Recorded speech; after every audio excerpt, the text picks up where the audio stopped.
தமிழொலி நேயர்களுக்கு வணக்கம். இன்றைய காலை நேர தலைப்பு செய்திகள். பொதுமக்கள் பெரிய கூட்டங்களில் கலந்து கொள்ளும் போது அல்லது பல நபர்களுடன் தொடர்பு கொள்ளும் போது முகக்கவசங்களை அணியுமாறு மக்களை அரசு வைத்திய அதிகாரிகள் சங்கம் வலியுறுத்தியுள்ளது.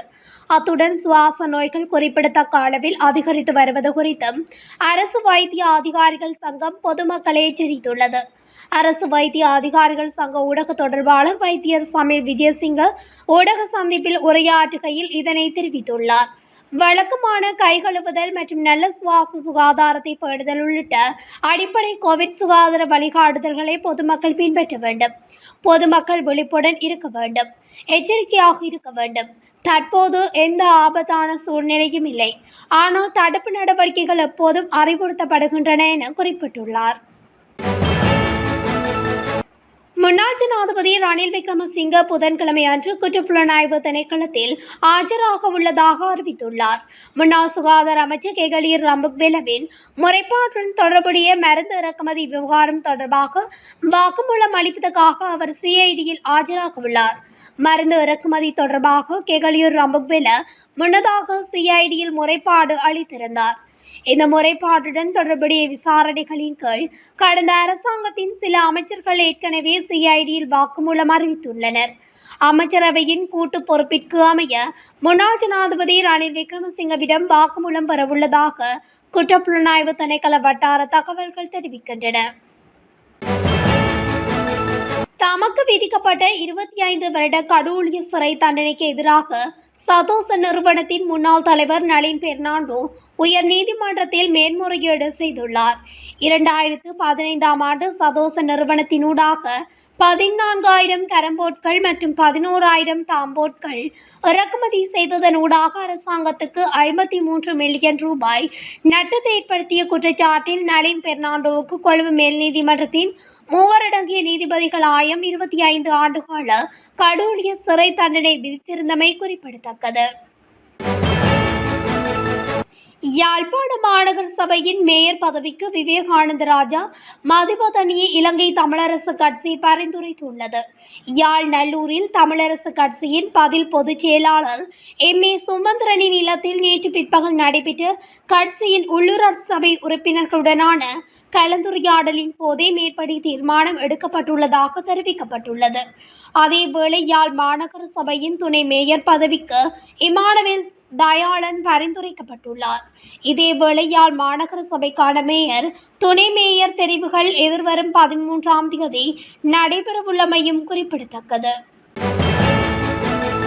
வவுனியா கல்மடு கிராம சேவையாளர் பிரிவுக்குட்பட்ட பூம்புகார் பகுதியிலிருந்து இளைஞர் ஒருவரின் சடலம் மீட்கப்பட்டுள்ளது. 22 வயது இளைஞரின் குறித்த சடலம் மீட்கப்பட்டுள்ளதாக ஈச்சங்குளம் போலீசார் தெரிவித்துள்ளனர். இளைஞனை காணவில்லை என வீட்டார் தேடிய போது வீட்டின் முன்பாக உள்ள மரத்தில் தூக்கில் தொங்கிய நிலையில் காணப்பட்டுள்ளார்.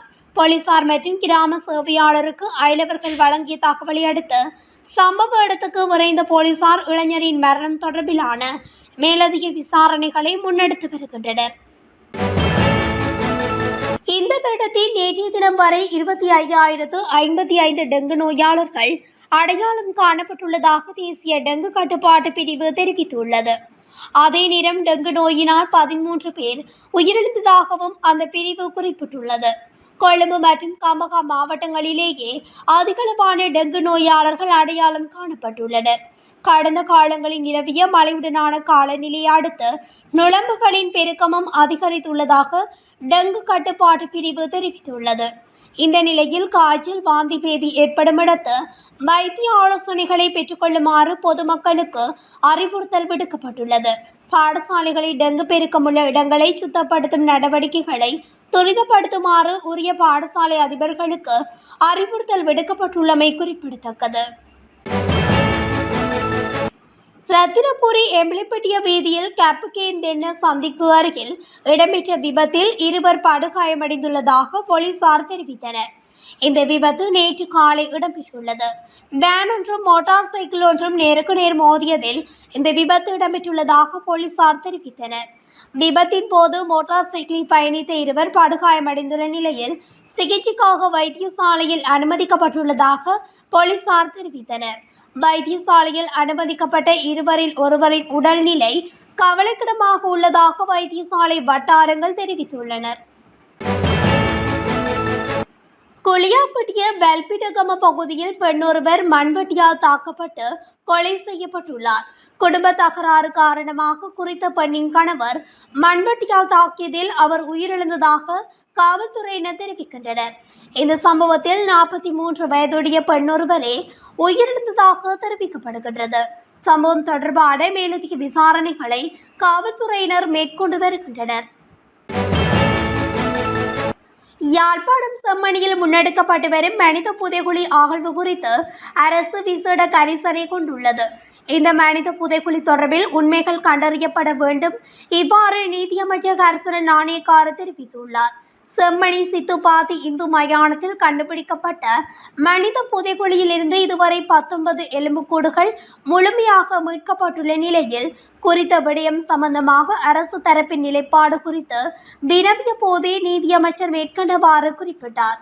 எவ்வாறாயினும் உண்மைகள் கண்டறியப்படுவதற்காக தொடர்ச்சியான அகழ்வு பணிகளுக்காக நிதி வளங்கள் உள்ளிட்ட அனைத்து தொழில்நுட்ப உதவிகளையும் அரசு தரப்பில் வழங்குவதற்கு எதிர்பார்த்துள்ளதோடு விசேட கரிசனைகளையும் கொண்டிருக்கின்றோம் என தெரிவித்துள்ளார். கஜேந்திரகுமார் எம்பி உள்ளிட்ட பலருக்கு நீதிமன்றம் தடை உத்தரவு பிறப்பித்துள்ளது. குறித்த தடை உத்தரவானது நேற்று மல்லாகம் நீதவான் நீதிமன்றத்தினால் பிறப்பிக்கப்பட்டுள்ளது. அதன்படி தையிட்டி திஸ்ஸ விகாரைக்கு அருகில் இன்றும் நாளையும் ஆர்ப்பாட்டம் செய்ய வேண்டாம் என்று அறிவித்து தமிழ் தேசிய மக்கள் முன்னணியின் தலைவரும் நாடாளுமன்ற உறுப்பினருமான கஜேந்திரகுமார் பொன்னம்பலம் உள்ளிட்ட 27 பேருக்கு நீதிமன்றம் தடை உத்தரவு பிறப்பித்துள்ளது. யாழ்ப்பாணத்தில் 15 அடி நீளமுள்ள திமிங்கலம் ஒன்று கரையொதுங்கியுள்ளது. யாழ் புங்குடுதீவு கடலில் நேற்று குறித்த திமிங்கலம் கரையொதுங்கியுள்ளது. இதன்படி காலை 11:45 மணியளவில் ஊர்காவல்துறை காவல் பிரிவுக்குட்பட்ட புங்குடுதீவு கடற்கரையில் இறந்த நிலையில் இந்த திமிங்கலம் கரையொதுங்கியுள்ளது. குறித்த திமிங்கலம் உயிரிழந்தமைக்கான காரணம் தெரிய வரவில்லை. இந்த நிலையில் அதிகாரிகள் இது தொடர்பில் விசாரணைகளை மேற்கொண்டு வருவதாக தெரிவிக்கப்பட்டுள்ளமை குறிப்பிடத்தக்கது. அனுராதபுரம் எப்பாவள போலீஸ் பிரிவின் ரொட்டவெவ காட்டுப்பகுதியில் காட்டுத்துவக்கு வெடித்ததில் நேற்று பெண்ணொருவர் உயிரிழந்துள்ளார். எப்பாவள ரொட்டவெவ பகுதியில் வசித்த 55 வயதுடைய ஒரு பிள்ளையின் தாயே இவ்வாறு உயிரிழந்துள்ளதாகவும் குறித்த பெண் நேற்று ரொட்டவெவ காட்டுப்பகுதிக்கு கறிவேப்பிலை பறிப்பதற்காக சென்றிருந்த போது காட்டுத்துவக்கு வெடித்ததில் சிக்கி காயமடைந்து வைத்தியசாலையில் சேர்க்கப்பட்டதன் பின்னர் சிகிச்சை பலனின்றி உயிரிழந்ததாக போலீசார் குறிப்பிட்டுள்ளனர். மாத்தறை பித்தனிய வீதியின் கொரைந்துவா பிரதேசத்தில் இடம்பெற்ற வாகன விபத்தில் ஒருவர் உயிரிழந்துள்ளதாக திககொட போலீசார் தெரிவித்தனர். கக்மன பிரதேசத்தில் இருந்து மாத்தறை நோக்கி பயணித்த மோட்டார் சைக்கிள் வேக கட்டுப்பாடு இழந்து எதிர்த்திசையில் வந்த பஸ்ஸின் மீது மோதி விபத்துக்குள்ளானது. விபத்தில் பலத்த காயமடைந்த மோட்டார் சைக்கிளை ஓட்டிச் சென்றவர் மாத்தறை வைத்தியசாலையில் சேர்க்கப்பட்டதன் பின்னர் உயிரிழந்துள்ளார். எடியன பிரதேசத்தில் வசித்து வந்த 40 வயதுடைய ஒருவரே இவ்வாறு உயிரிழந்துள்ளார். சடலம் மாத்தறை வைத்தியசாலையின் பிரேத அறையில் வைக்கப்பட்டுள்ளதோடு பேருந்து சாரதி கைது செய்யப்பட்டுள்ளார். கொழும்பிலிருந்து மும்பைக்கு சென்று கொண்டிருந்த கொள்கலன் கப்பல் கேரளாவில் கோழிக்கோடு அருகே நடுக்கடலில் கப்பலில் தீ விபத்து ஏற்பட்டுள்ளது. சிங்கப்பூரை சேர்ந்த கப்பலில் ஏற்பட்ட வேளையில் விபத்து நடந்த இடத்திற்கு விரைந்த இந்திய கடற்படை கப்பல்கள் தீயினை அணைக்க நடவடிக்கை எடுத்து வருகின்றது. 12.5 மீட்டர் இழுவை கொண்ட 270 மீட்டர் நீளமுள்ள இந்த கப்பல் ஜூன் 7ஆம் தேதி கொழும்பிலிருந்து புறப்பட்டு மும்பைக்கு சென்று கொண்டிருந்தது. கப்பலில் ஏற்பட்ட வெடி விபத்தில் 4 பேர் காணாமல் போயுள்ளதாகவும் 5 பேர் காயமடைந்துள்ளதாகவும் வெளிநாட்டு ஊடகங்கள் தெரிவித்துள்ளது. நாட்டின் தென்மேற்கு பகுதிகளில் இன்று முதல் மழை பெய்யக்கூடும் என வளிமண்டலவியல் திணைக்களம் எதிர்ப்பு கூறியுள்ளது. அதே நேரம் நாட்டை சூழவுள்ள கடற்பிராந்தியங்களில் பலத்த காற்று வீசக்கூடும்.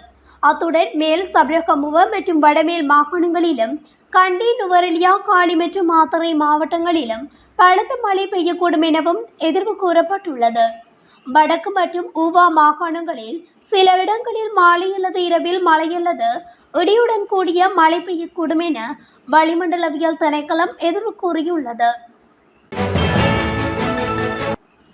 இத்துடன் தமிழொலியின் இன்றைய காலை நேர தலைப்பு செய்திகள் நிறைவடைகின்றன.